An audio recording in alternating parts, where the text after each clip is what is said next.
couple of hours, well, actually minutes left. We've got about 30 minutes left, and we are saving some of the best organizations for Give SI for the end. And I'm going to tell you, this person right here, man, I love her. She's amazing. She is quite a character. She's passionate about her nonprofit, which is Legacy Training. And I'm excited to have Lynne on our I guess on the show today. I'm getting towards the end. I don't even know if we call it a show anymore, but on our Give SI campaign video today. And Lynne, welcome.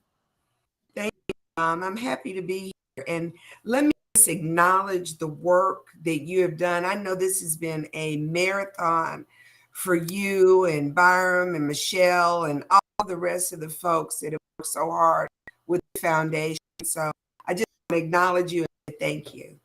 Well, we thank you. And I got to be honest, this year, I just did today. I usually do 2 days, and Michelle and Byram did yesterday. So out of everybody, I will take the thanks, but I really should give it to more to them. Those two work tirelessly. I just like being a support system and coming in, but those two are amazing, as you well know. Yes. So tell us a little bit about your nonprofit and why people should donate to it. So Legacy Training has actually been around for quite a few years. It was founded in 2009. And at that point, it was much more of a hands-on service type organization. We were partners with the Center for Minority Health Services with the Illinois Department of Public Health. So we managed the Wellness on Wheels mobile health unit. The model was supposed to be we took care of the van and got a driver, but it evolved into so much more. And that's been really the joy and the beauty of Legacy. It has constantly evolved. Legacy doesn't ever want to duplicate anything that's here. We look for gaps. We look for collaborations and coordination and partnership and capacity building. So from that adventure, we closed for a while in 2014 after managing the Wellness on Wheels van and also doing an intergenerational project to fight obesity in the community. So we worked a lot with the churches, going in and doing workshops on how to eat better. So keeping that interest in health. But as we evolved, the co-founder is an amazing visual artist. And we combined art and health and came back as Legacy.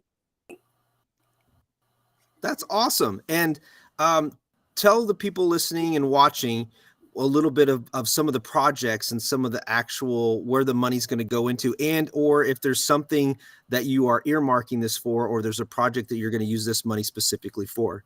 That's a great question. So I spoke a lot about the health piece and how that evolved. We are very, very pleased that for the 13th year to bring back the Our Lives, Our Stories African American Women's Health Conference. And this Give SI movement or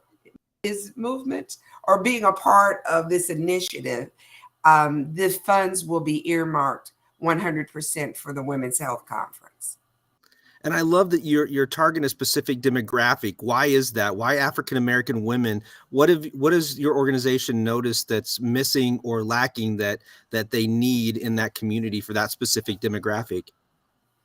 Well, again, to give you a little bit of history and background, we were working a lot with the Office of Women's Health on the federal level, doing a very, very culturally specific, gender specific project around HIV prevention.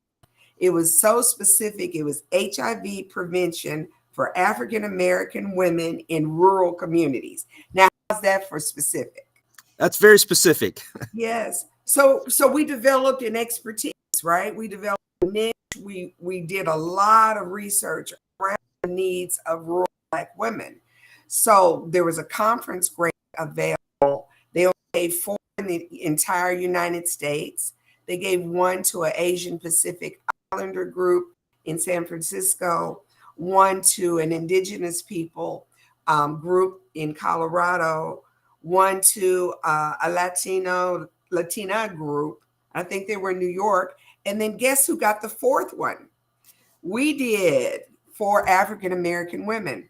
So after the grant ran out, the women in the community just said, we look forward to this.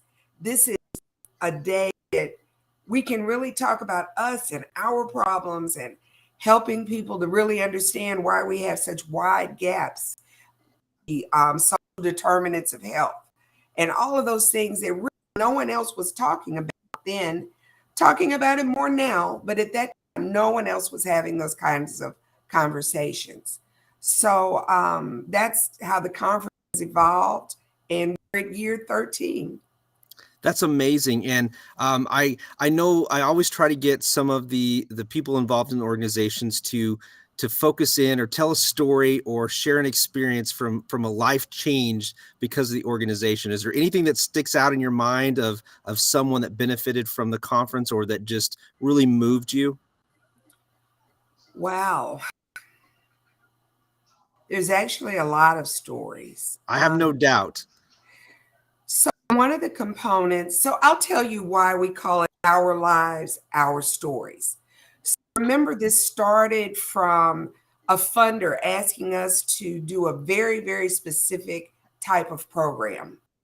So when you talk about culture, and especially with African American women, one of the things that we found was a common thread, and it's probably with other groups too, but the power of storytelling. I'd venture to say that's a human experience thing, but it really rose to the top of our thinking because the theme just kept going on and on. So we incorporated what we call the honored storyteller. And it's just an individual that comes and tells their story of overcoming some sort of really, I'm going to say, life-threatening. We've had cancer survivors. We've had people that were living with other chronic diseases, lupus. We've had folks that have survived human trafficking. We've had folks that have survived being gaslit. And they talk about how they overcame. So ideally, we're encouraged, we learn, we motivated, and we're inspired. So I won't say I have a specific story from that, but collectively, those stories have always been so very, very powerful to me. And it probably was like me asking someone to say which one's their favorite child, right? Out of 5. But I think the examples that you gave there are so diverse, and we're talking about physical and mental, like overcoming all those avenues, and it's just it's amazing. And so where do you guys go from here with continued funding? Where do you hope to see this conference, this expo, continue to go? Well, we have gone from, of course, the grant ended years ago. The grant ended after 2 years. We have basically 100% financed it through the community and through the blessing of having wonderful speakers, world-class speakers that often donate their time or take a very minimal stipend or just say, hey, buy me a tank of gas. And that's really the only way that we have been able to do it. Just the generosity of people willing to just come and share without asking for huge honoraria. That's been one saving grace. We're very committed to offering it for free.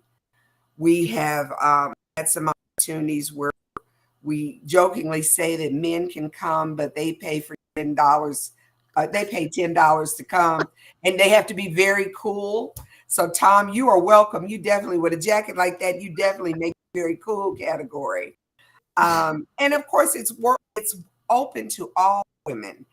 I stress that a lot. It is not just for Black women, but it focuses on specifically some things that are going on with that part of the community. And you're a marketing guy, so you get it. You understand niche and market segmentation and those type of things. But it's been amazing, and I'm very grateful to be part of the journey.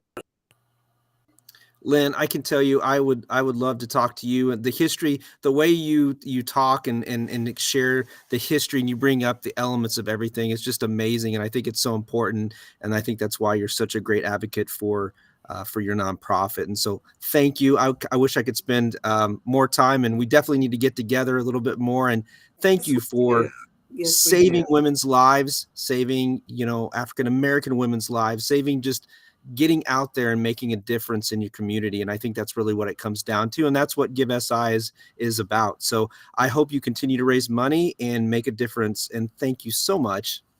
Can I offer briefly an invitation? The conference is always Yes. the third Saturday, which is August the 20th, on the beautiful campus of Shawnee Community College. Shout out to your friend Kevin, right? Who is working there as the PR director now. He has a better title, but I don't remember it. But anyway, everyone is welcome, and watch our website for the agenda and more information. But thank you again, and it was an honor to be with you. Thank you. Have a great night. Get some rest. Thank you. You as well.